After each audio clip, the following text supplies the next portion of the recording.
The entire first-class cabin fell silent as Jaden Washington, a 12-year-old black boy from South Chicago in worn-out clothes, knelt beside billionaire Maxwell Harrison's screaming autistic son. Nobody expected what happened next, a simple connection that would eventually expose a 30-year cover-up and change both families' lives forever. Before we dive into this incredible story of connection across divides, let me know where you're watching from in the comments. Hit that like button if you believe in the power of unexpected kindness, and subscribe to hear more stories that will change how you see the world around you. Now, let's see how a chance encounter at 30,000 feet altered the course of multiple lives. The exclusive first-class cabin of Flight 2187 from New York to Los Angeles buzzed with the usual pre-takeoff energy. Business executives tapped away on laptops, celebrities hid behind designer sunglasses, and flight attendants moved efficiently through the cabin with pre-departure beverages. Wesley Harrison, 45 and impeccably dressed in a tailored navy suit that subtly announced his status, guided his 7-year-old son Ethan down the aisle. As the founder and CEO of Harrison Innovations, Wesley's face occasionally graced the covers of business magazines and tech blogs. Today, that face showed strain as he helped his son find their seats. "Mr. Harrison. Welcome aboard," greeted flight attendant Alicia Davis, a 34-year-old veteran of the airline with perfectly coiffed hair and a genuine smile. "It's wonderful to see you again. And this must be Ethan." Ethan didn't respond or make eye contact. He clutched a small blue fidget spinner in one hand and a worn stuffed dinosaur in the other. Wesley nodded appreciatively at Alicia. "Thank you. Window seat as requested, and I've noted Ethan's dietary restrictions," she continued professionally. "Can I get you anything before takeoff? Perhaps apple juice for the young man?" Wesley settled Ethan by the window, arranging his tablet, headphones, and comfort items carefully on the tray table. "Apple juice would be perfect, thank you. And maybe a sparkling water for me." As Alicia moved away, Wesley noticed the glances from other passengers. He was used to recognition, but these looks held something else, curiosity tinged with apprehension as they observed Ethan rocking slightly in his seat.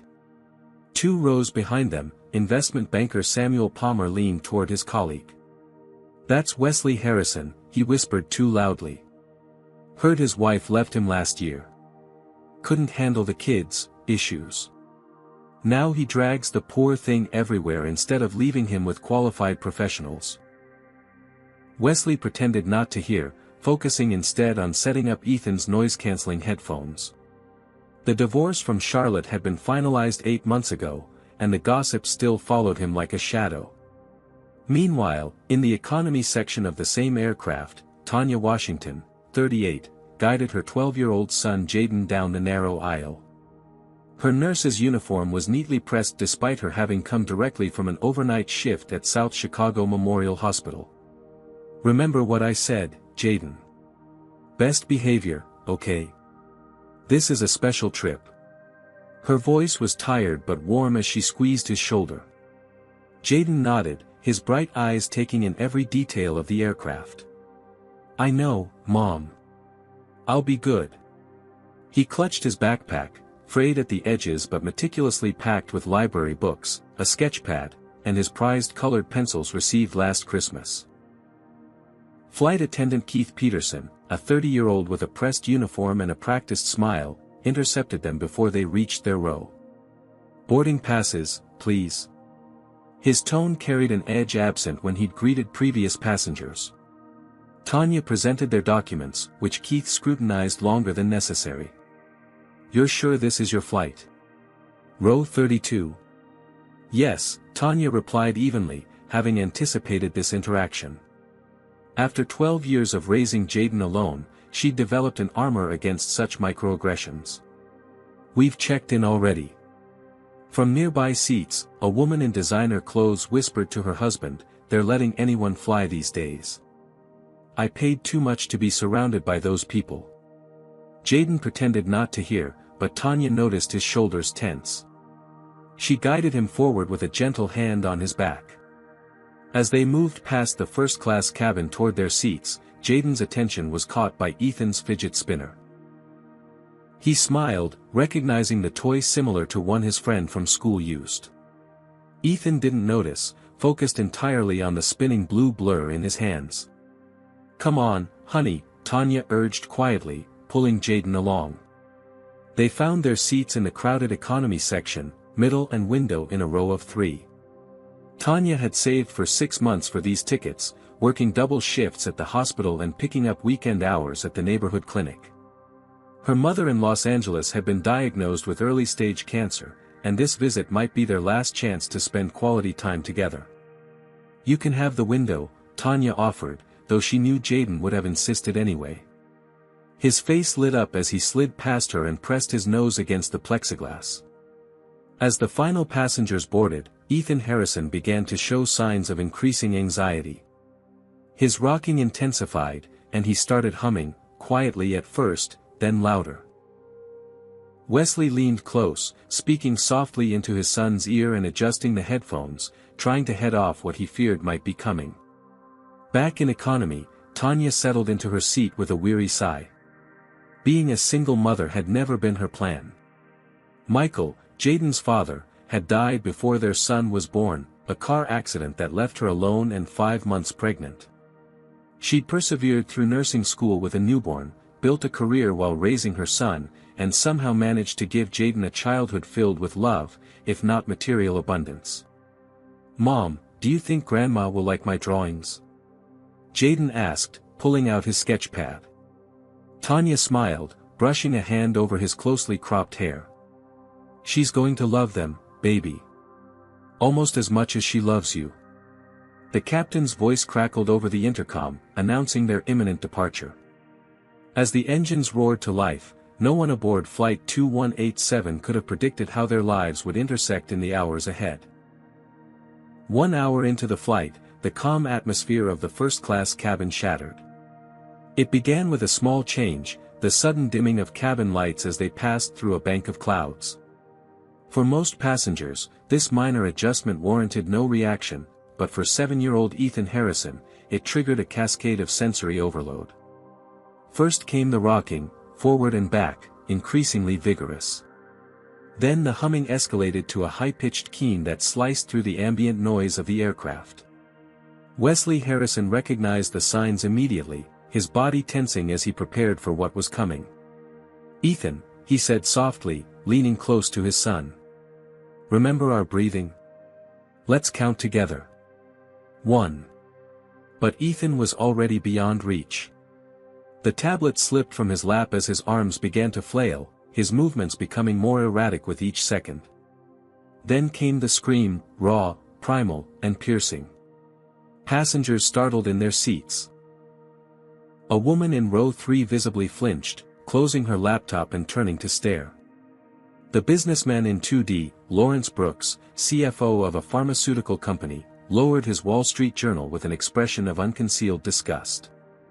"Ethan, buddy, it's okay," Wesley tried again, attempting to place a comforting hand on his son's shoulder, which only intensified the screaming. Ethan's face reddened with the effort, tears streaming down his cheeks as he kicked repeatedly against the seat in front.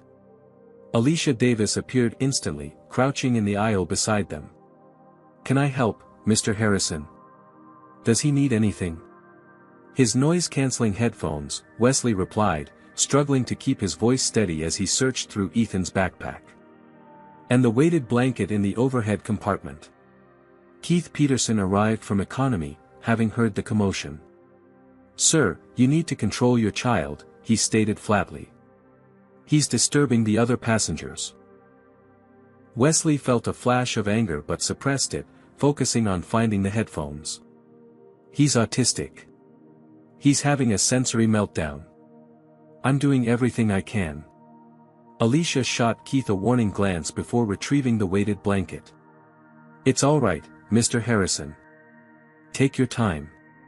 But Ethan's meltdown was escalating. He thrashed against the seat belt, his screams punctuated by gasping sobs. When Wesley attempted to place the headphones over his ears, Ethan knocked them away, sending them clattering down the aisle. "For God's sake," Lawrence Brooks exclaimed loudly from his seat, not bothering to lower his voice. "Can't you control that child? Some of us paid good money for a peaceful flight. Several passengers murmured in agreement.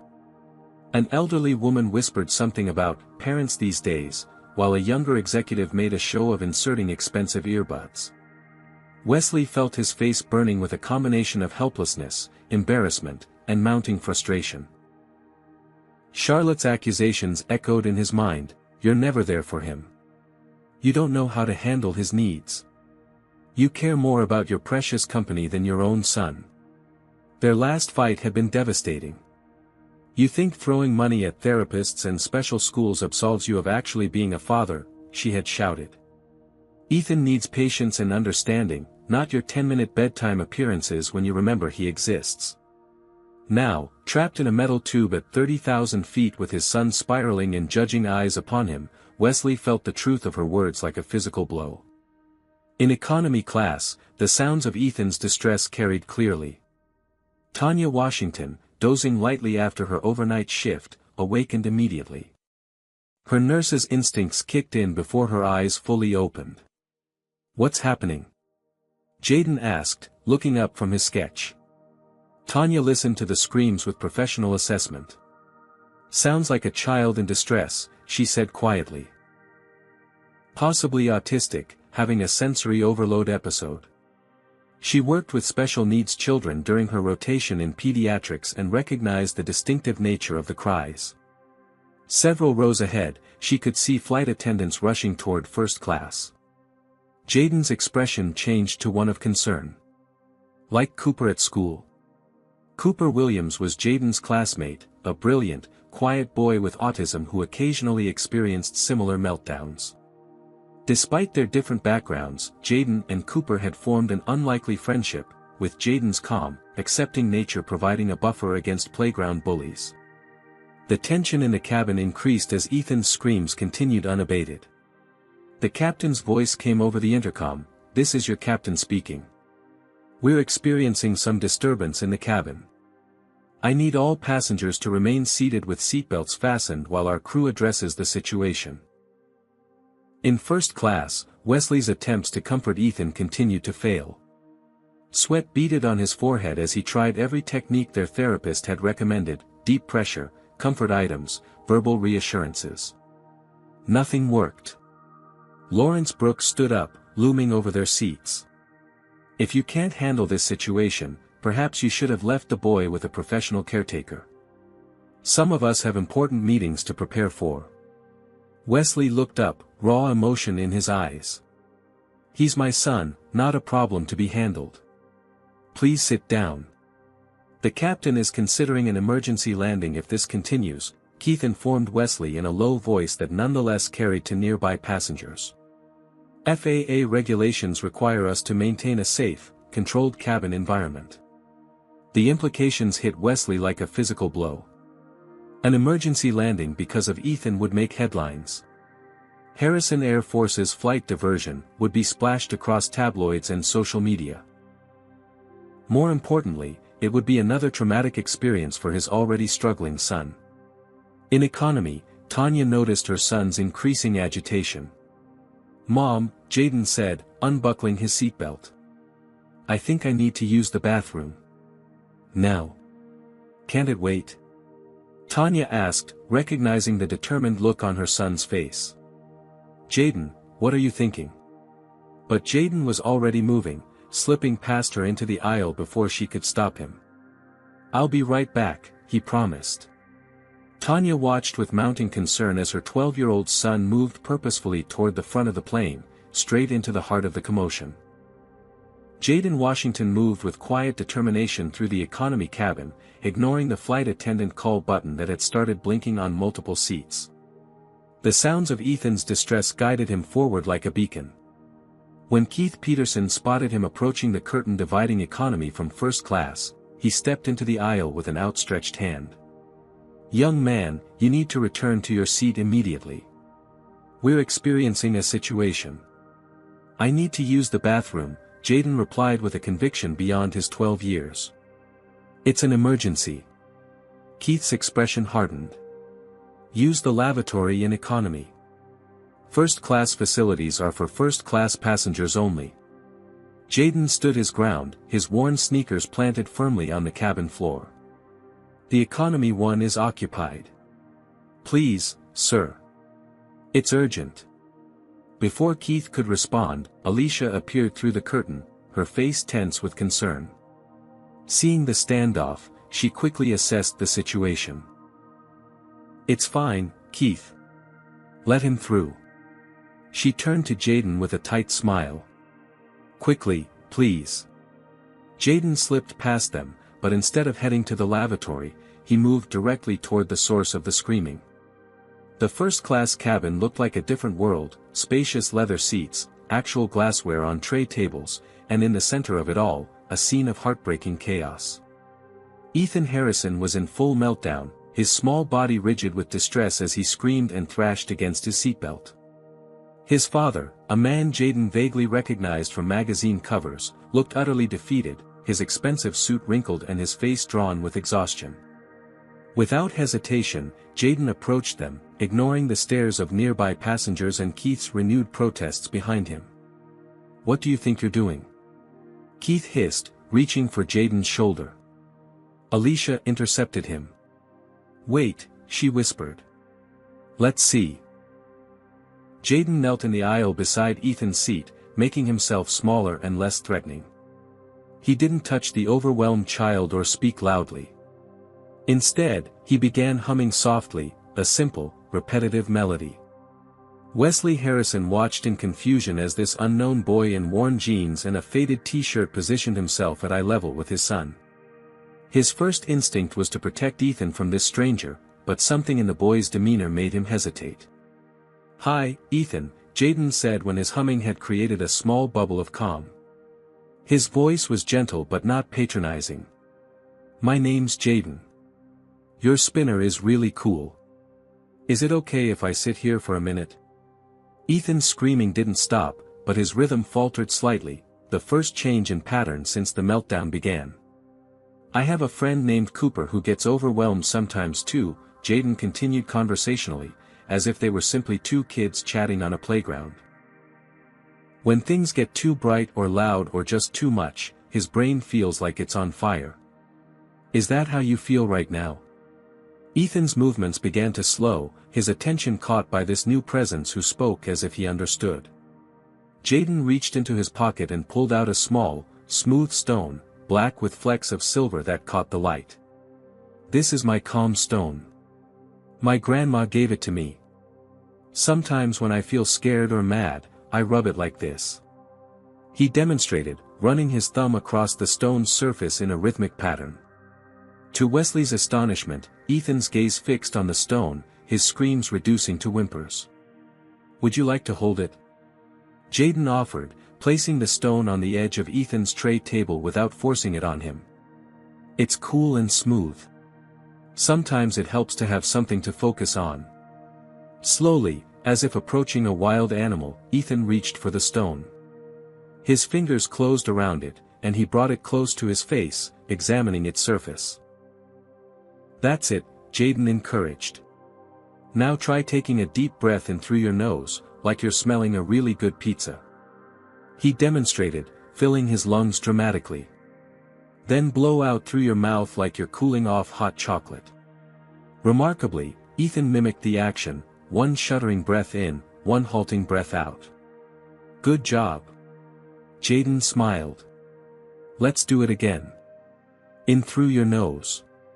He continued the breathing exercise, each repetition bringing Ethan further from the edge of crisis. The first-class cabin had fallen completely silent, passengers and crew alike transfixed by the scene unfolding before them. Wesley Harrison stared in disbelief as his son, who had been unreachable moments before, began to calm under the guidance of this unknown child. That's how Cooper and I do it at school, Jaden explained to Ethan, who was now rocking gently rather than thrashing. When things get too much, we go to our quiet corner and breathe together. Sometimes I draw pictures for him to look at. Do you like drawings? Ethan nodded, a small movement, but the first direct response he'd shown to anyone since the meltdown began. Tanya Washington appeared then, having followed her son to first class. Her expression cycled rapidly from embarrassment to surprise as she took in the scene. "I'm so sorry," she began, addressing Wesley. "My son shouldn't have." "No," Wesley interrupted, his voice thick with emotion. "Please don't apologize. He's helping." The word seemed inadequate for the miracle he was witnessing. Alicia stood protectively near Jaden, effectively blocking Keith from intervening. The senior flight attendant's eyes were warm with approval as she watched the young boy continue his gentle intervention. "Sometimes when I'm drawing," Jaden was saying to Ethan, who was now completely focused on him, "I imagine I'm creating a whole new world where I make all the rules. Would you like to see one of my drawings?" Ethan nodded again, more definitely this time. "They're in my backpack." Jaden looked up at his mother. "Mom, could you maybe get my sketchbook? It's in the front pocket." Tanya hesitated, looking to Wesley for permission. "Please," Wesley said, "if it's not too much trouble." As Tanya turned to retrieve Jaden's backpack from economy, Lawrence Brooks made a dismissive sound from his seat. "Ridiculous. We're all being held hostage by a child's tantrum." Wesley turned to him, newfound confidence in his posture. "My son is not having a tantrum, sir. He's autistic and was experiencing sensory overload. This young man just accomplished what none of us sophisticated adults could do. He showed compassion and understanding." Lawrence Brooks fell silent, chastened by the murmurs of agreement from surrounding passengers. When Tanya returned with the sketchbook, Ethan had fully settled. His breathing was regular, his body relaxed in his seat. The weighted blanket that had been rejected earlier now lay comfortably across his lap, and the calm stone remained clutched in his small hand. Wesley Harrison looked at Jaden with something approaching awe. "Thank you," he said simply. "What's your name?" "Jaden Washington, sir." "Well, Jaden Washington," Wesley said, "you've just done something remarkable. Please, both of you," Wesley gestured to the empty first-class seats across the aisle. "Join us." Tanya Washington hesitated, keenly aware of her nurse's scrubs amid the business attire and designer clothes surrounding them. "That's very kind, but we should return to our seats." "I insist," Wesley said, his eyes sincere. "After what your son just did for Ethan, please." Keith Peterson stepped forward, clearing his throat. "Sir, I'm afraid that's against company policy. Economy passengers cannot be seated in first class without proper—" "I'll pay for the upgrade," Wesley interrupted without taking his eyes off Tanya and Jaden. "Full fare difference for both of them." Keith began another protest but was silenced by Alicia's firm hand on his arm. "I'll take care of the arrangements, Mr. Harrison," she said warmly. "Ms. Washington, please make yourselves comfortable. Can I bring you anything? Perhaps a hot chocolate for the young hero?" As Tanya and Jaden settled into the plush leather seats, the reactions from the other first-class passengers varied widely. An elderly couple smiled approvingly, while a middle-aged woman in designer clothes pursed her lips in disapproval. Lawrence Brooks made a show of requesting a different seat, which was politely denied due to the full flight. "Your son is incredible," Wesley said to Tanya once they were seated. Ethan had returned to his tablet, now calmly watching a video with headphones in place, occasionally glancing at Jaden with interest. "How did he know what to do?" Jaden answered before his mother could. "My friend Cooper at school is autistic. We sit together at lunch. Sometimes he gets overwhelmed like Ethan did, especially in the cafeteria when it's really loud. He shrugged as if his actions were entirely ordinary. Our teacher taught us about breathing techniques and focusing exercises. Cooper taught me the rest." "Jaden has always had a special way with people," Tanya added, the pride evident in her voice despite her attempt at modesty. "He seems to understand what others need, sometimes before they know themselves. I work with special needs children sometimes at the hospital too," she continued. "South Chicago Memorial, Pediatric Ward. I've seen many children with sensory processing issues." Wesley nodded thoughtfully. "We've been through 4 different specialists with Ethan. Each one has their own approach, their own theories. But nothing's worked as well as. He gestured to where Ethan was now showing Jaden something on his tablet. The two boys huddled together in quiet conversation. Children often connect in ways adults can't understand, Tanya observed. They don't have our preconceptions or judgments. Or our social barriers, Wesley added meaningfully, the implied acknowledgement of their different worlds hanging in the air between them. Have you ever witnessed a moment where social barriers disappeared and true human connection emerged? Comment number 1 if you believe children naturally see past our artificial divides. Like this video if you've ever been touched by someone's unexpected kindness, and subscribe to hear more stories that challenge our assumptions about each other. Now, let's see what happens when these two families from different worlds continue their unexpected journey together. It hasn't been easy, Wesley confessed, loosening his tie as if also loosening the constraints of his usual reserve. My ex-wife Charlotte left 8 months ago. Said I didn't understand Ethan's needs, that I was too focused on the company to be the father he deserved. I'm sorry, Tanya said sincerely. Single parenting is a challenge under any circumstances. You're a single parent too? Wesley asked. Yes. Jaden's father died before he was born. Car accident. I'm sorry for your loss, Wesley said, the practiced phrase carrying genuine empathy. It was a long time ago, Tanya replied, though the shadow that crossed her face suggested the wound wasn't entirely healed. I've had 12 years to adjust to doing this alone. Meanwhile, Jaden had opened his sketchbook, showing Ethan his drawings. The pages revealed remarkable talent, detailed sketches of city scenes, fantasy creatures, and comic-style narratives. He draws these himself? Wesley asked, impressed by the skill evident in the artwork. Every day, Tanya nodded. It's how he processes the world. We can't afford art lessons, but he watches tutorials on the library computers. Ethan, typically reluctant to engage with strangers, seemed fascinated by Jaden's drawings.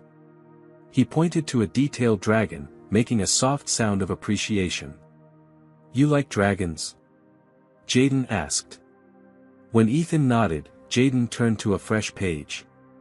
I can show you how to draw one. It's easy when you break it down into shapes. As Jaden began a step-by-step demonstration, Wesley observed his son's unusual focus and engagement.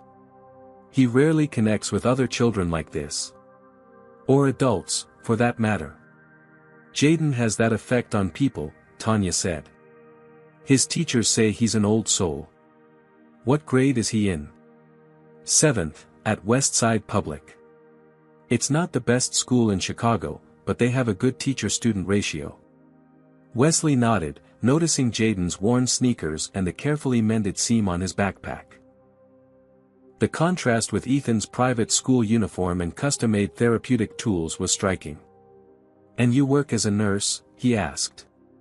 Yes, full-time at South Chicago Memorial, plus weekend shifts at a neighborhood clinic. This trip. She hesitated. My mother in LA was recently diagnosed with cancer. Early stage, but at her age. I wanted Jaden to have this time with her. Understanding dawned on Wesley's face. That's why you're flying. Tanya nodded. 6 months of saving. Worth every penny. The plane hit a patch of turbulence, causing drinks to slosh in their cups. Ethan immediately tensed, his hands flapping anxiously. It's okay, Jaden said calmly. It's just like a bumpy car ride. Here, hold on to your calm stone and let's count together. Ethan clutched the stone, his eyes fixed on Jaden as they counted slowly to 10. The moment of potential crisis passed without escalation. That's incredible, Wesley murmured to Tanya. Our therapist has been working with him on coping mechanisms for months with minimal success. Sometimes children just need the right guide, Tanya replied. Someone they can relate to. As the turbulence continued, Lawrence Brooks seized the opportunity to make another comment. Well, isn't this cozy, he said loudly enough for surrounding passengers to hear. I suppose now we're letting economy passengers up here whenever they want. What's next, turning first class into a playground? Wesley stiffened, but before he could respond, Tanya spoke. Sir, her voice was measured but firm, my son and I are here at Mr. Harrison's invitation. If our presence offends you, perhaps you could request noise-canceling headphones. Several passengers chuckled, and Lawrence retreated behind his newspaper with a scowl. You handle that well, Wesley observed. The prejudice. I've had practice, Tanya said simply.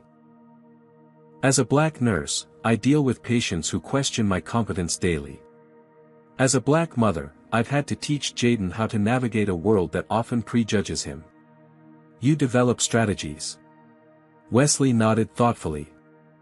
I built Harrison Innovations from nothing, you know. Everyone assumes I was born wealthy, but my father was a mechanic in Ohio. I worked my way through college on scholarships and part-time jobs. Really? Tanya seemed surprised. The media portrays you differently. The media prefers simple narratives. Self-made tech billionaire makes better copy than guy who got lucky with the right idea at the right time and had the privilege of being able to take risks others couldn't. Their conversation deepened as the flight continued, touching on the challenges of single parenthood, career pressures, and the different worlds they inhabited despite living in the same country. Meanwhile, Ethan had begun to open up in ways Wesley had rarely seen. Watching his son interact with Jaden, pointing, nodding, even occasionally whispering words, was like witnessing a flower slowly unfurling its petals toward the sun. He usually speaks less than 20 words a day, Wesley explained softly to Tanya. He's said more in the past 30 minutes than he typically does in hours. Jaden has always connected with children others find difficult, Tanya replied. His kindergarten teacher once told me he had a gift for friendship. As Jaden showed Ethan a simple game involving drawing dots and connecting them to form shapes, Wesley noticed the boy's artistic talent again. Has Jaden ever had formal art training? Tanya shook her head. His school eliminated the art program 3 years ago due to budget cuts. He's mostly self-taught, with help from library books and online tutorials when we can access them. Wesley frowned. That's a shame. He clearly has remarkable talent. We make do, Tanya said without self-pity. The library has been our second home since he was little. As they talked, the artificial barriers that typically separated people of their different backgrounds seemed to dissolve. They were simply two parents navigating difficult circumstances, finding unexpected common ground at 30,000 feet. Ladies and gentlemen, this is your captain speaking, the intercom crackled. We're expecting continued turbulence for the next 15 to 20 minutes. Flight attendants, please secure the cabin and take your seats. The aircraft lurched dramatically, causing drinks to spill and overhead bins to creak. Passengers gasped as the plane dropped suddenly before stabilizing. The "fasten seatbelt" signs pinged on throughout the cabin. Ethan's reaction was immediate. His body went rigid, eyes wide with fear as the tablet slipped from his hands. His breathing quickened as he clutched the armrests, the beginning signs of another meltdown brewing. Ethan, buddy, it's okay, Wesley began, reaching for his son's hand. But Jaden was already leaning across the aisle. Ethan, remember our breathing? Let's count like before. 1. He began the counting ritual they'd established earlier, his voice steady despite the rocking aircraft. Ethan's eyes locked onto Jaden's face, his panicked breathing gradually synchronizing with the older boy's calm counting. Even as the plane shuddered through another patch of rough air, Ethan remained focused on Jaden, who had begun describing an imaginary world where turbulence was just dragons playing beneath the clouds. They're friendly dragons, Jaden explained, sketching quickly on a fresh page of his notebook. They're just saying hello by bumping their backs against the plane. See how this one has a smile? He's trying to be gentle, but dragons are big, so even their gentle bumps feel strong to us. Ethan leaned forward, fascinated by the emerging dragon illustration, his anxiety visibly receding despite the continued physical turbulence. That's remarkable, Wesley whispered to Tanya. Usually turbulence triggers an immediate meltdown. As Alicia moved through the cabin checking seatbelts, Lawrence Brooks seized the opportunity to make his displeasure known once more. "This is precisely what I was talking about," he said loudly, gesturing toward Jaden and Tanya. "First class is becoming a circus. I paid extra specifically to avoid being around certain types of people." The racial undertone in his comment hung in the air like a toxic cloud. Several passengers shifted uncomfortably, while others nodded in quiet agreement. Wesley Harrison straightened in his seat, his expression hardening. "Mr. Brooks, isn't it?" His voice carried the authority of someone accustomed to boardroom confrontations. "Let me be clear, these are my guests, and they have shown more class in the past hour than you have demonstrated during this entire flight." Lawrence sputtered, his face reddening. "Now see here, Harrison." "No, you see here," Wesley continued calmly. "That certain type of people comment reveals far more about your character than it does about them. Ms. Washington is a medical professional who saves lives daily, and her son just helped mine when no one else could. What exactly have you contributed to this flight beyond complaints?" A smattering of applause broke out among the passengers. Lawrence retreated into fuming silence as the plane continued to bump through turbulent air. Tanya touched Wesley's arm lightly. "Thank you, but you didn't need to do that." "Actually, I did," Wesley replied. "For too long I've been silent when I should have spoken up. Part of my privilege has been the ability to ignore these moments." The conversation paused as another violent lurch rocked the plane. When they stabilized, Tanya continued in a quieter voice. "You'd be surprised how common those attitudes are. As a nurse, I deal with patients who request another nurse as soon as they see me, regardless of my qualifications. Last month, a doctor assumed I was janitorial staff despite my full uniform and credentials." Wesley listened intently, genuinely disturbed. "I knew discrimination existed, of course, but hearing your daily experiences..." He shook his head. "It's different when you see it through someone else's eyes.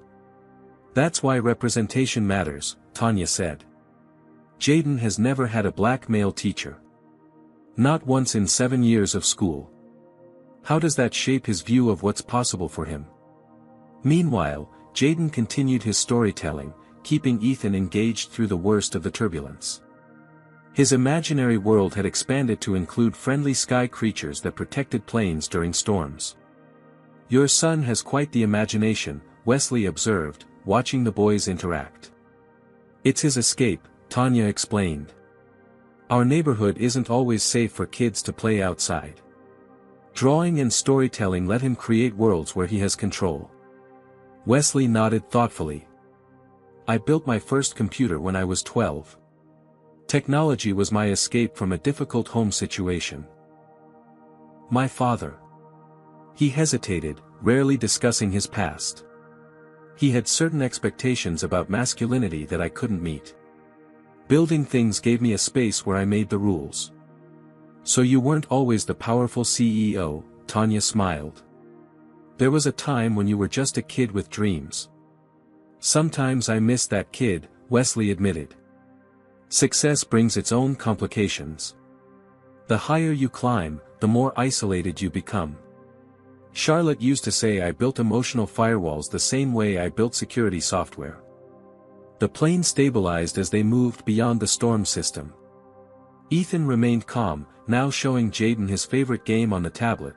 The two boys huddled together in a world of their own making. "He's never connected with another child like this," Wesley said, the wonder evident in his voice. "We've tried countless playdates, social skills groups, specialized activities. Nothing's worked until today." Alicia returned to check on them once the seatbelt sign turned off. "Everything okay here? Can I refresh any drinks?" As she served fresh beverages, Wesley noticed Jaden watching Ethan play the tablet game with intense focus. The younger boy occasionally guided Jaden's hand, showing him special features, a rare moment of Ethan initiating interaction. "He's teaching me," Jaden explained when he caught Wesley watching. "Ethan knows all the secret levels. May I see your drawings again?" Wesley asked, genuinely interested in Jaden's artwork. Jaden nodded, passing over his sketchbook. Wesley flipped through the pages with growing appreciation. The drawings revealed remarkable talent, detailed cityscapes of Chicago, character studies that captured subtle emotions, and elaborate fantasy worlds rendered with technical skill beyond the boy's years. "These are extraordinary," Wesley said, pausing at a particularly detailed sketch of an urban street corner. "Is this your neighborhood?" "Yes, sir. That's the view from our apartment window. I like drawing what I see and then imagining how it could be different." He pointed to another page showing the same scene transformed into a futuristic landscape with gardens and soaring architecture. "You have a gift," Wesley said seriously. "Have you ever thought about digital art? With your talent, you could excel in concept design or animation." Jaden's eyes lit up. "I've watched videos about digital drawing, but we don't have a computer at home. Sometimes I get to use the tablets at the library, but there's always a time limit." Wesley glanced at Tanya, who gave a small shrug that communicated volumes about financial realities. "What about your school? Do they have an art program?" "They cut it 3 years ago," Jaden replied matter-of-factly. "Budget issues. My teacher lets me draw during lunch sometimes, though." Wesley frowned, about to respond when Ethan unexpectedly spoke up. "Show him the dragon story," Ethan said clearly, a complete sentence that caused Wesley's eyes to widen in surprise.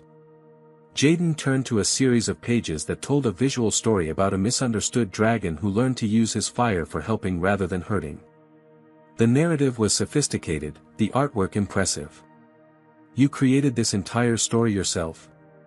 Wesley asked. Jaden nodded. "I want to make graphic novels someday. Or maybe work for a game company designing characters." Wesley pulled out his phone. "Ethan, would you like to take a picture with your new friend?" Normally averse to photos, Ethan nodded enthusiastically, scooting closer to Jaden. Wesley captured the image of the two boys side by side, Ethan actually smiling, a rare and precious sight.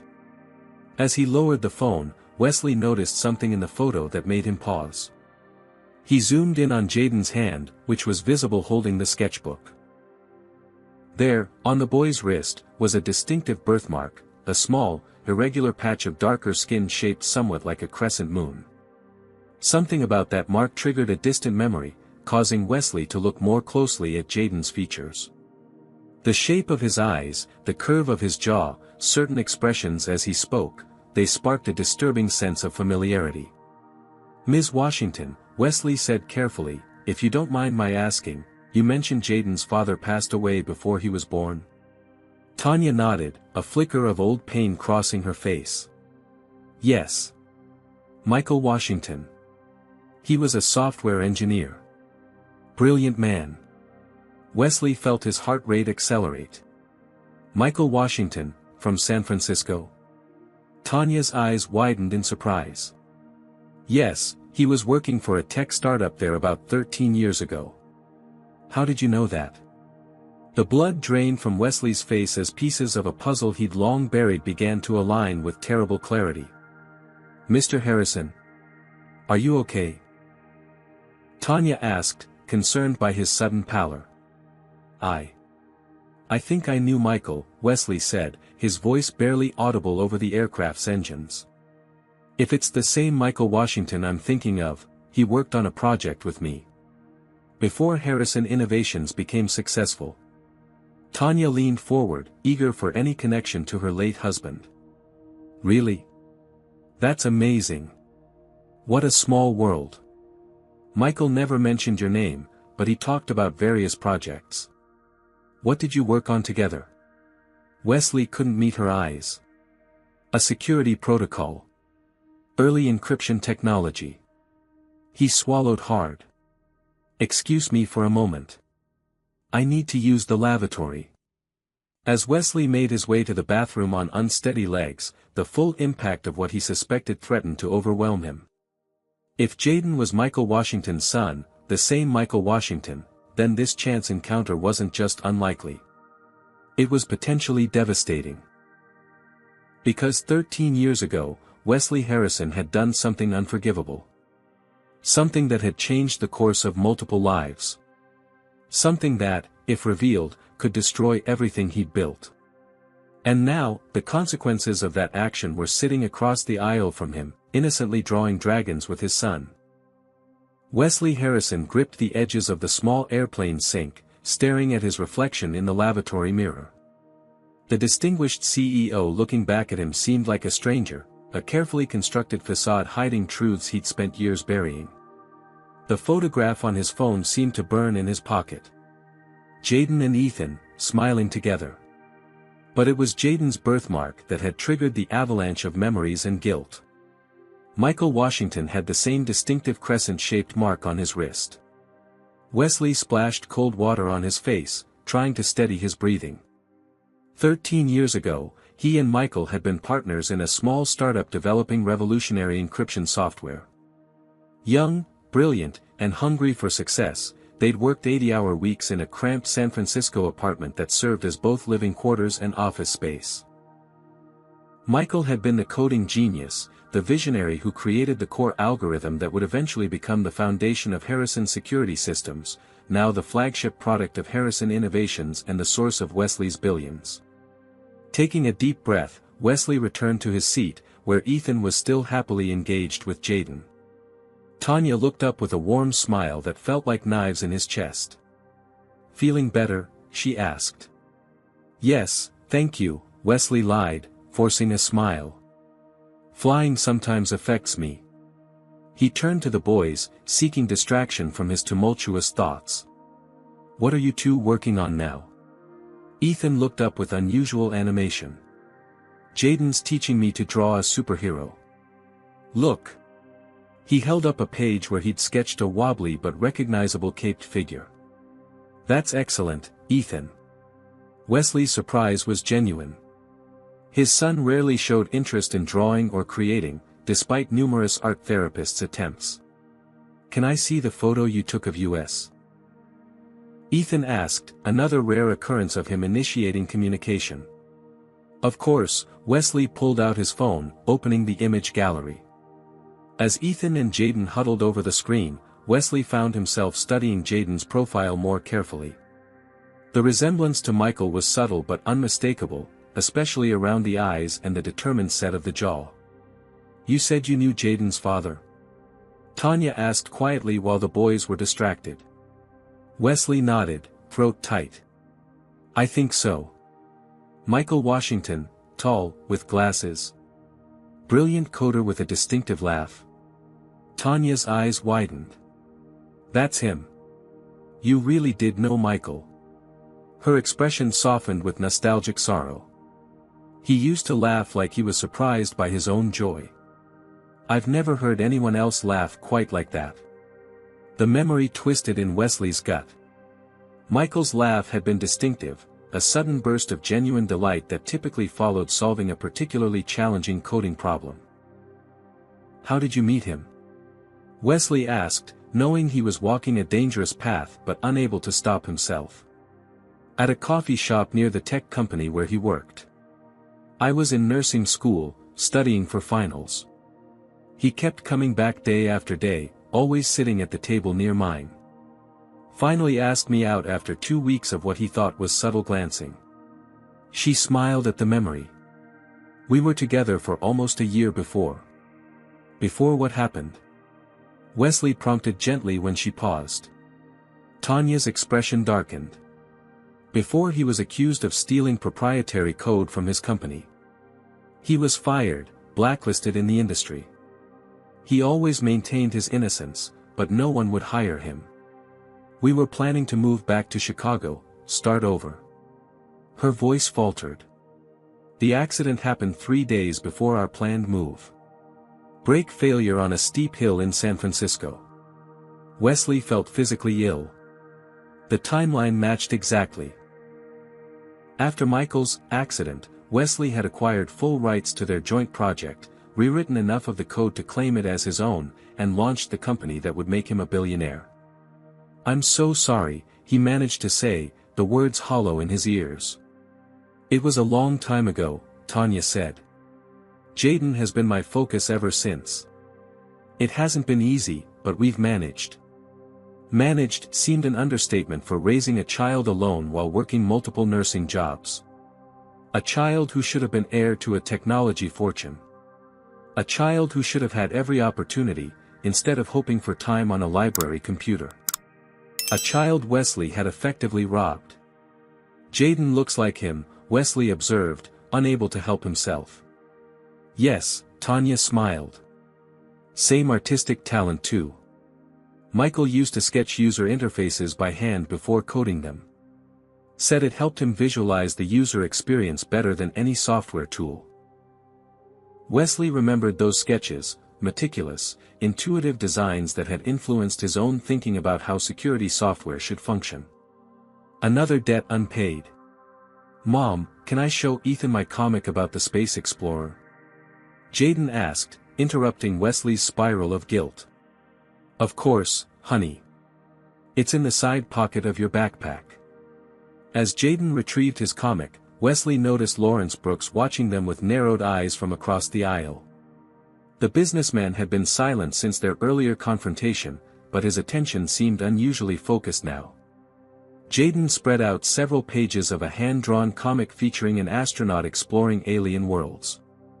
Ethan was entranced, pointing at details and asking questions, more engaged than Wesley had seen him with any therapist or specialist.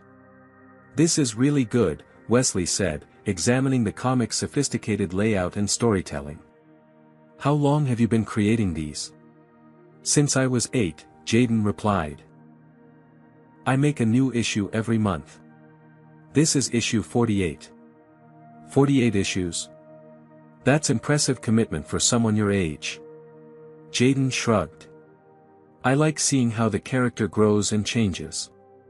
Each planet teaches him something new. Wesley was struck by the maturity of the concept. This wasn't just a child's hobby, this was genuine artistic talent coupled with narrative sophistication. Talent that might never reach its full potential due to lack of resources and opportunities. Talent that might never have been constrained if Wesley had made different choices 13 years ago. Mr. Harrison, Lawrence Brooks's voice cut through Wesley's thoughts. The businessman had moved to stand in the aisle beside their row. I thought I recognized the name Michael Washington when I overheard your conversation. Wasn't he involved in that coding scandal at Tech Fusion years ago? Wesley tensed. Lawrence Brooks was roughly his age and moved in similar business circles. It wasn't impossible that he remembered the incident. I'm not sure what you're referring to, Wesley replied carefully. Oh, I think you do, Lawrence said with the satisfied smile of someone who believed they held valuable leverage. Security algorithm theft, wasn't it? Around 2012. Quite the scandal in Bay Area tech circles at the time. Tanya straightened in her seat. My husband was falsely accused. He never stole anything. Lawrence raised an eyebrow. Interesting. Because the company that accused him was Parallel Systems, which later became. He paused dramatically, Harrison Innovations. Your company, Mr. Harrison. The cabin seemed to go silent around them, though the aircraft engines continued their steady roar. Wesley felt trapped, cornered by his own past in the confined space of the airplane cabin. Tanya turned to Wesley, confusion giving way to suspicion. Is that true? You were with Parallel Systems? I was a junior partner, Wesley admitted, his mouth dry. It was before I founded Harrison Innovations. So you were there when Michael was accused? Tanya's voice had taken on a dangerous edge. You were part of the company that destroyed his reputation. That left him unemployable. That indirectly caused his death. The boys had stopped their drawing, aware of the tension suddenly crackling between the adults. Ethan shrank back in his seat, sensing conflict. It's more complicated than that, Wesley began, but Lawrence interrupted. Actually, it might be simpler than anyone realized, he said with malicious pleasure. The encryption protocol that made Harrison Innovations famous bears striking similarities to what Washington was reportedly working on before his termination. Industry rumors suggested the theft accusation might have been a cover for something else. "Brooks, this isn't the time or place," Wesley warned, glancing meaningfully at the children. But Lawrence pressed on, enjoying Wesley's discomfort. "I always wondered how you pivoted so quickly from near bankruptcy to industry domination. Quite the meteoric rise after Washington's unfortunate accident." The way he emphasized accident made its implication clear. Tanya looked between the two men, her expression hardening as she processed the implications. "Mr. Harrison, what exactly was your relationship with my husband?" Wesley knew he stood at a crossroads. He could continue the lies that had built his empire, or he could finally acknowledge the truth that had haunted him for 13 years. Looking at Jaden, this remarkable boy who should have been his partner's legacy, and at his own son, who had connected with Jaden in a way he'd never connected with anyone else, Wesley made his choice. "We were partners," he said quietly. "Michael Washington was my business partner and friend. And I betrayed him." The words hung in the air between them, heavy with 13 years of guilt and deception. Wesley Harrison, billionaire CEO, had just admitted his darkest secret at 30,000 feet, surrounded by strangers and faced with the widow and child of the man he'd wronged. "I need to use the restroom," Wesley said abruptly, unable to bear the shock and confusion blooming on Tanya's face. "Ethan, stay with Alicia for a moment." He signaled the flight attendant, who approached with concern. "Everything all right, Mr. Harrison?" "Please watch Ethan for a few minutes," he requested, then to Tanya, "Would you join me? There are things you deserve to hear privately." Tanya hesitated, glancing at Jaden who was watching the adults with growing anxiety. "It's okay, Mom," the boy said with maturity beyond his years. "I'll stay with Ethan." Alicia guided them to a small crew area near the galley where they could speak with some privacy. Wesley paced the confined space for a moment, gathering courage, before facing Tanya directly. "Michael didn't steal any code," he began, the confession tumbling out after years of suppression. "I took his work and framed him for theft." Tanya's sharp intake of breath cut through the ambient noise of the aircraft. "What?" "We were partners in a small startup. Two guys with big dreams and empty bank accounts," Wesley continued, unable to meet her eyes. "Michael created an encryption algorithm that was years ahead of anything on the market. Revolutionary. We were going to change the world together." He leaned against the wall, the weight of his past pressing down on him. "Then an investor approached me privately. Said he'd fund a new company with me as CEO if I had sole ownership of the intellectual property. Offered $10 million in startup capital." "So you stole it?" Tanya's voice was flat, her hands clenched at her sides. Wesley nodded, shame burning through him. "I modified enough of the code to make it look different, claimed Michael had stolen my work rather than the other way around. Used the investor's connections to blacklist him in the industry. I told myself it was just business. That he'd find another job, create something new. That one algorithm wasn't worth passing up the opportunity of a lifetime. That opportunity cost my husband his life," Tanya said, her voice shaking with fury and grief. "Cost my son his father. Cost us everything." "I know," Wesley whispered. "When I heard about the accident, I told myself it was a coincidence. That I wasn't responsible. But I've carried it ever since." Tanya's eyes flashed. "Carried it? You built a billion-dollar empire on stolen work while I picked up extra hospital shifts to afford Jaden's school supplies." "I didn't know Michael had a family," Wesley said, though he recognized the hollowness of this defense as soon as he spoke it. "We weren't close outside of work. He never mentioned being married or expecting a child. We'd only been married a few months. The pregnancy was new. Michael was private about his personal life." Tanya crossed her arms. "Not that it would have mattered to you, would it? You saw a chance for wealth and took it, regardless of who got hurt." Wesley had no response. She was right. After the accident, Tanya continued, "I tried to claim life insurance, but the policy had a clause excluding coverage if the deceased was under investigation for criminal activity. Your accusation cost us even that small security. I was 7 months pregnant, alone, with nothing. The enormity of what he'd done hit Wesley with fresh force. His actions hadn't just derailed a career, they'd devastated lives. Lives that continued to struggle while he accumulated more wealth than he could spend in 10 lifetimes. I can't change what happened, Wesley said finally. But I can try to make it right. Tanya laughed bitterly. Make it right? How exactly do you plan to do that? Can you bring Michael back?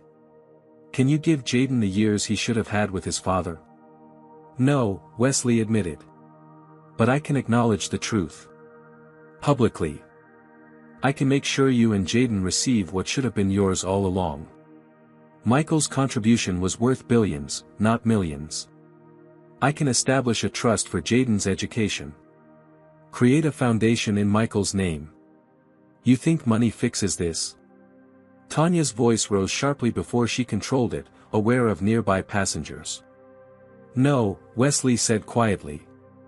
Nothing fixes this. But it's a start. And it's better than continuing the lie. They stood in tense silence, the aircraft's vibrations thrumming through the floor beneath them. Finally, Tanya spoke, her voice controlled but cold. I need to process this. And I need to get back to my son. As they returned to their seats, Wesley noticed Lawrence Brooks watching with undisguised interest. The businessman clearly sensed scandal and opportunity in equal measure. Ethan looked up as they approached, his face brightening at his father's return. Dad! Jaden showed me how to draw a robot. Look! He proudly held up a crude but recognizable drawing. The innocent enthusiasm pierced Wesley's heart. Here was his son, finally connecting with another child, finding joy in creativity, all because of Jaden Washington, the boy whose life Wesley had inadvertently derailed before it even began. Jaden studied the adults' faces with perceptive eyes. Is everything okay? Everything's fine, honey, Tanya said with forced lightness. Mr. Harrison and I were just talking about some grown-up things. Jaden's expression made it clear he didn't believe this, but he returned his attention to Ethan, guiding the younger boy's hand as they continued their drawing. Wesley sank into his seat, watching the two boys interact. Ethan was speaking more words, showing more animation than he typically did all day. The contrast between his son's newfound happiness and his own crushing guilt created a cognitive dissonance almost too painful to bear. He has Michael's talent, Wesley observed quietly to Tanya. Not just artistic skill, but the ability to connect with people. To understand what they need. Tanya didn't respond immediately, her expression guarded as she watched the boys. Finally, she said, Michael believed in doing the right thing, even when it was difficult. He taught me that integrity matters more than success. The implication of her words hung between them. Lawrence Brooks chose that moment to approach again, sliding into the empty seat beside Wesley. Fascinating conversation earlier, he said in a low voice. I'd love to discuss potential business implications over drinks sometime. Wesley turned to him with cold fury. Are you attempting to blackmail me, Brooks? Blackmail? No, Lawrence smiled thinly. Just recognizing a potential opportunity for mutual benefit. Information like this could affect stock prices significantly if it became public. My investment firm might be interested in getting ahead of such market fluctuations. Before Wesley could respond, Tanya leaned across the aisle. Mr. Brooks, is that your business card I see in your pocket? I'd like to have it. Surprised, Lawrence handed it over. Of course. Always happy to connect with potential clients. Tanya studied the card before tucking it into her purse. Thank you. I may need to contact you later as a witness to this conversation. Lawrence's smug expression faltered. Witness? Yes, Tanya said calmly. When I speak with my attorney about Mr. Harrison's confession and your apparent attempt to profit from it. Lawrence retreated to his original seat without another word, his expression clouded. As the plane began its initial descent into Los Angeles, Alicia announced that passengers should prepare for landing. The boys reluctantly packed away their drawing materials, Ethan holding tightly to the pictures Jaden had given him. "Will you be my friend?" Ethan asked Jaden directly, a complete sentence directed at another child, something Wesley had never witnessed before. "Sure," Jaden replied easily. "Maybe we can draw together again sometime." Wesley looked at Tanya, the question unspoken between them. Would there be any connection between their families after today? Or had his confession destroyed even that possibility? Tanya's expression revealed nothing as she helped Jaden gather his belongings. The choice that had seemed so simple 13 years ago, success at any cost, now revealed its true complexity. As the plane descended toward Los Angeles, Wesley Harrison faced the consequences of his past with no idea what the future might hold. The seatbelt sign illuminated as Flight 2187 began its final approach to Los Angeles International Airport. The cabin crew moved efficiently through the aisles, checking that tray tables were stowed and seats were upright. For most passengers, it was the routine end to a cross-country journey. For Wesley Harrison and Tanya Washington, it was the culmination of a life-altering revelation. "I need to understand something," Tanya said suddenly, her voice low enough that the boys couldn't hear. "All these years, you've lived with this. Built your company, your reputation, your fortune, all of it knowing it was founded on a lie. How did you justify it to yourself?" Wesley looked at her directly, refusing to hide behind any more deception. "At first, it was easy. I told myself Michael would bounce back. That he was talented enough to create something new, something better. Then after the accident." He paused, swallowing hard. "I convinced myself it was a tragic coincidence. That I wasn't responsible for what happened on that San Francisco hill. And later?" Tanya pressed. "When Harrison Innovations became a billion-dollar company? When you saw your face on magazine covers praising your genius?" By then, the lie was too big to confess, Wesley admitted. Too many people depended on the company, employees, shareholders, clients trusting our security systems. Exposing the truth would have hurt thousands of innocent people. So you protected them by continuing to hurt us, Tanya's voice hardened. "Do you know what it's been like? Raising a gifted child without resources to nurture his talents. Working 18-hour shifts while wondering if the apartment is safe enough to leave him alone. Choosing between paying for art supplies or new shoes." Each question landed like a physical blow. Wesley had no defense. "The worst part," Tanya continued, her control slipping, "is that Michael died believing his reputation was destroyed. That his work was worthless. That he'd failed me and our unborn child. You stole more than code, Mr. Harrison. You stole his dignity. His legacy." Jaden looked up sharply, having caught fragments of the conversation despite Tanya's attempts to keep her voice down. "Mom. What's going on? What about Dad?" Wesley saw the moment when understanding dawned in the boy's intelligent eyes, the realization that this wealthy stranger had some connection to his father's death. It was like watching a light dim, innocence giving way to painful adult knowledge. "You hurt my dad?" Jaden asked Wesley directly, his young voice steady despite the emotion behind the question. The cabin seemed to hold its breath. Even Ethan sensed the tension, shrinking back in his seat and reaching for his comfort items. Wesley could have deflected, could have asked Tanya to explain later in private. Instead, he chose honesty, perhaps the first truly honest moment of his adult life. "Yes," he said simply. "I did something terrible to your father a long time ago. Something that hurt him, and ultimately hurt you and your mother. I can't undo it, but I want to try to make it right." Jaden's expression hardened in a way no 12-year-old should. "You can't make it right. I never even got to meet him." The raw pain in those words cut deeper than any adult accusation could have. Wesley's carefully constructed world of justifications and rationalizations crumbled completely. Ethan, distressed by the emotional currents swirling around him, began to rock and make distressed sounds.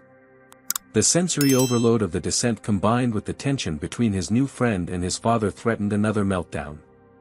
Remarkably, despite his own turmoil, Jaden turned his attention to Ethan. "Hey, it's okay," he said softly. "Remember our breathing? We can count together." Wesley watched in awe as Jaden set aside his own pain to comfort Ethan, demonstrating a compassion and maturity that shamed him thoroughly. "He's an extraordinary child," Wesley said to Tanya. "You've raised him to be better than I could ever hope to be." "I raised him with Michael's values," Tanya replied. "Integrity. Compassion. Things you sacrificed for success." The plane touched down with a slight bump, the engines reversing thrust as they decelerated down the runway. The captain's voice announced their arrival at LAX, thanking passengers for choosing the airline. Routine words that felt surreal against the backdrop of their situation. As passengers began gathering belongings and preparing to deplane, Lawrence Brooks appeared beside their row once more. "My offer still stands, Harrison," he said quietly. "This little revelation could be managed with proper incentives. My silence has value." Before Wesley could respond, Tanya stood, facing Lawrence directly. "Mr. Brooks, if you attempt to profit from this situation in any way, I will personally ensure that every detail becomes public record through legal proceedings. You won't be ahead of the market, you'll be named as an accessory after the fact." Lawrence blanched slightly but maintained his composure. "You have no proof of anything. It would be your word against his." "Actually," Tanya removed her phone from her purse, "I recorded our conversation in the galley. California is a two-party consent state for recordings, but federal regulations apply in aircraft, and they permit single-party consent. I consented to record myself." Wesley wasn't certain if she was bluffing, but Lawrence clearly wasn't willing to take the chance. He retreated without another word, merging into the line of deplaning passengers. "Did you really record our conversation?" Wesley asked quietly. "Does it matter?" Tanya countered. "You've already confessed." As first-class passengers were invited to deplane, Wesley faced a decision. The easy path would be to walk away, offer financial compensation through lawyers, protect his public image, minimize the damage to Harrison Innovations. It was the logical choice, the business choice. Instead, he turned to Tanya and Jaden. "Before you go, I need to say something. Not just to you, but to everyone." Without waiting for her response, Wesley stood and addressed the first-class cabin. "Excuse me. May I have your attention for a moment?" Passengers paused in their preparations to leave, curious at this unusual request from a recognizable public figure. 13 years ago, I stole an encryption algorithm from my business partner, Michael Washington, Wesley announced clearly. I framed him for intellectual theft, destroyed his reputation, and built Harrison Innovations on his work. When he died in a car accident shortly thereafter, I remained silent and continued to profit from his genius. A shocked murmur ran through the cabin. Flight attendants exchanged uncertain glances, unsure whether to intervene. Michael Washington left behind a pregnant wife who has struggled alone for 12 years, Wesley continued, gesturing to Tanya and Jaden. While I became a billionaire, they've lived paycheck to paycheck. This ends today. He turned to face Tanya directly. Ms. Washington, I can't bring Michael back. I can't give Jaden the years he should have had with his father. But I can acknowledge the truth publicly and ensure that you receive proper recognition and compensation for Michael's contribution to what became Harrison Innovations. Tanya stood frozen, clearly unprepared for this public declaration. I'm prepared to transfer 20% ownership of Harrison Innovations to you, Wesley continued. That represents Michael's rightful stake in the company, with 13 years of growth. I'll also establish a foundation in Michael's name to support young coders from underprivileged backgrounds, with you as chairperson if you're willing. Whispers rippled through the cabin as passengers processed this extraordinary scene. Several had phones out, undoubtedly recording the moment that would soon go viral across social media. "Why are you doing this?" Tanya asked, her voice steady despite the emotion visible in her eyes. "Why not handle it privately, through lawyers?" "Because I'm tired of living with secrets," Wesley replied simply. "And because your son taught my son something I never could, how to connect with others. That's worth more than any company." Ethan, who had been watching the exchange with unusual focus, suddenly spoke up. "Is Jaden still going to be my friend? Even though you did a bad thing to his dad?"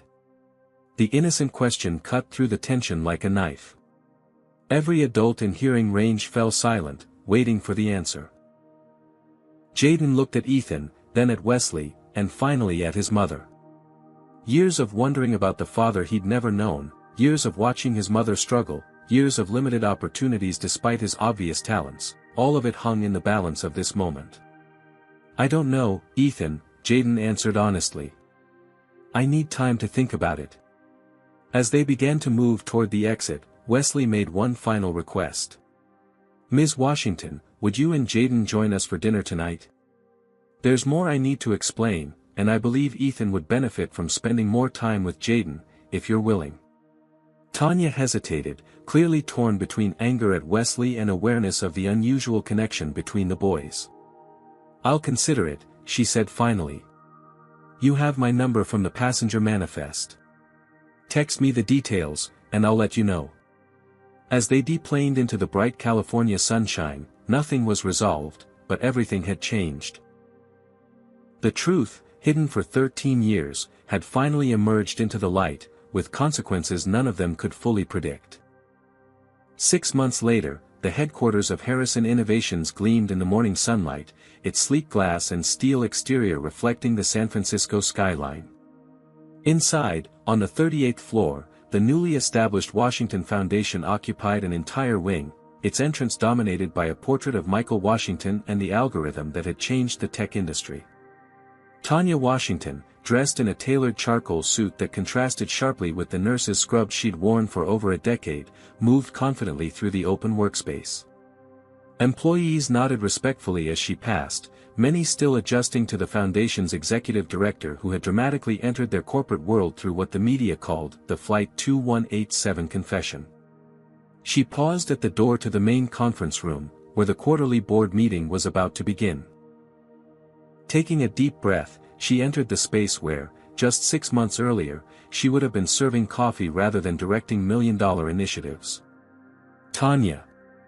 Perfect timing, Wesley Harrison greeted her, rising from his seat at the head of the table. His appearance had subtly changed since their fateful meeting, fewer designer suits, more casual attire, as if shedding some of the artifice that had defined his public persona. "Sorry I'm late," Tanya replied, taking her place at the table. The college tour with Jaden ran longer than expected. "How did he like Stanford's digital arts program?" Wesley asked. "Loved it," Tanya smiled genuinely. "Though he's still considering RSD and CalArts. The scholarship offers are overwhelming him with options." The board meeting proceeded efficiently, covering the Foundation's initiatives for supporting underrepresented groups in technology. Particular focus was placed on the Michael Washington Scholarship Program, which had already identified 50 promising young coders from economically disadvantaged backgrounds for full university sponsorship. "The coding boot camp in South Chicago has exceeded all expectations," Tanya reported, displaying statistics on the wall screen. 87% completion rate, with 62% of graduates already placed in tech jobs or internships. Wesley nodded approvingly. "Any updates on the mentorship program?" "We've paired all 50 scholarship recipients with industry professionals," Tanya confirmed. "Including 5 senior developers from Harrison Innovations who volunteered their time." The transition hadn't been easy. After Wesley's public confession on Flight 2187, Harrison Innovations stock had plummeted. Shareholders demanded his resignation. Tech blogs predicted the company's imminent collapse. But then something unexpected happened. Public opinion began to shift. The story of a tech billionaire owning his mistakes, making genuine amends, and giving proper credit to a wronged black engineer resonated in an industry plagued by similar ethics scandals. Competitors who initially circled like vultures found themselves facing uncomfortable questions about their own founding stories and intellectual property claims. When the meeting concluded, Tanya remained behind as other board members filed out.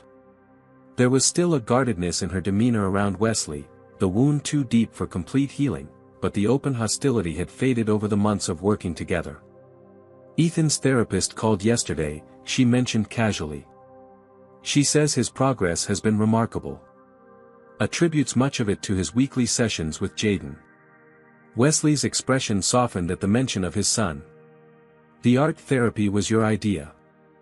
I can't thank you enough for suggesting it. Initially after the flight, Tanya had refused any personal connection with Wesley beyond the legal requirements of their settlement. But when Ethan began regressing without Jaden's calming presence, she'd reluctantly agreed to weekly meetups between the boys, supervised art sessions where Jaden taught Ethan drawing techniques. It benefits Jaden too, Tanya acknowledged. Teaching Ethan forces him to verbalize his creative process. His art teachers say it's improving his own work. Wesley checked his watch. We should head downstairs. The exhibition opens in 20 minutes. Together they took the elevator to the ground floor where Harrison Innovation's spacious lobby had been transformed into an art gallery. A banner across the entrance proclaimed, "Different Perspectives," a collaborative exhibition by Jaden Washington and Ethan Harrison. Dozens of people already mingled in the space, corporate executives, art critics, and students from Jaden's former school in South Chicago, flown in specifically for this event. The center wall featured a spectacular mural, a collaborative work showing two boys of different races creating a bridge between separate worlds that gradually merged into one vibrant community. Near the refreshment table, Jaden held court with several tech journalists, articulate and poised in a new suit that fit his growing frame perfectly. At 13, he already showed the charisma and intelligence that would likely define his future. Nearby, Ethan arranged and rearranged a display of his drawings with intense focus, less comfortable with the crowd but visibly proud of his work. "They're quite the pair," observed a familiar voice. Lawrence Brooks approached, looking considerably humbled compared to their last encounter. The fallout from Flight 2187 had touched him too. His attempt to profit from the situation had been mentioned in several news articles, damaging his reputation in financial circles. "Mr. Brooks," Wesley acknowledged coolly. "I'm surprised to see you here." "I came to offer congratulations," Brooks said, uncharacteristically subdued. "And perhaps to learn something. The Foundation's work is impressive." Before Wesley could respond, Jaden spotted them and waved enthusiastically. "Mom! Mr. Harrison. The Times reporter wants a photo of all four of us by the mural." As they moved toward the boys, Tanya spoke quietly to Wesley. "I've been meaning to tell you." Jaden asked about changing his middle name. Wesley raised an eyebrow. "Oh. He wants to use Michael. Jaden Michael Washington. He says it helps him feel connected to his father." Wesley nodded, emotion briefly tightening his throat. "It's a good name." The four of them gathered before the mural, Tanya and Jaden, Wesley and Ethan, two families forever connected by tragedy and redemption, their futures intertwined in ways none could have imagined on that fateful flight. "On 3, everyone say, perspective," the photographer instructed. As the camera flashed, capturing the moment for posterity, Wesley reflected on how a single act of honesty had cascaded into transformation. He'd lost his company's majority ownership, suffered public humiliation, and faced legal consequences, yet somehow gained something far more valuable, a chance at redemption, a son who was finally thriving, and perhaps, eventually, forgiveness. Later, as guests admired the artwork and enjoyed refreshments, Ethan tugged at his father's sleeve. "Dad, can Jaden sleep over this weekend? He's going to teach me shading techniques." "If it's okay with Ms. Washington," Wesley replied, looking to Tanya with the question in his eyes. She hesitated only briefly before nodding. I think that would be fine. I have a foundation meeting on Saturday anyway. As the boys hurried off to discuss their plans, Wesley and Tanya found themselves momentarily alone amid the crowded gallery. I still haven't forgiven you completely, Tanya said quietly. I'm not sure I ever will. I understand, Wesley replied. I don't expect forgiveness. Just the opportunity to keep making amends. Tanya nodded thoughtfully. Michael used to say that true character isn't about avoiding mistakes, it's about how you respond when you've made them. A ghost of a smile touched her lips. He would have appreciated what you've done these past 6 months. Coming from her, it was perhaps the highest praise he could receive. As they rejoined the celebration of their son's artistic collaboration, Wesley Harrison understood that some debts could never be fully repaid, but acknowledging them was the first step toward healing. This story reminds us that beneath our surface differences, race, wealth, ability, lies our shared humanity. When Jaden reached out to Ethan on that flight, he demonstrated how compassion transcends social barriers. His simple act of kindness not only helped a child in distress but ultimately uncovered a long-buried injustice and changed multiple lives forever. We see how privilege can blind us to others' struggles. Wesley's wealth isolated him from understanding the consequences of his actions, while Tanya faced daily discrimination despite her skills and dedication. Yet the story also shows that redemption is possible when we confront our mistakes with honesty and commitment to change. Ethan and Jaden teach us about connection in its purest form. Despite different backgrounds and abilities, they formed a bond based on understanding and acceptance, something the adults around them struggle to achieve. Their friendship reminds us that children often see beyond the artificial divisions we create. Perhaps most importantly, this story challenges us to consider how justice and healing can coexist. Tanya's pain couldn't be erased, but through acknowledgement, restitution, and ongoing effort, a path forward emerged. True reconciliation requires not just apology but sustained action to right wrongs and create a more equitable future. What would you do if you discovered someone had wronged you or your loved ones in the past? Would you seek revenge, demand justice, or work toward healing? Comment below with your thoughts. If this story touched you, please hit that like button and subscribe to hear more stories about unexpected connections and second chances. Share this video with someone who might need to believe in the possibility of redemption today. Thank you for watching, and remember, it's never too late to right a wrong and change the course of someone's future.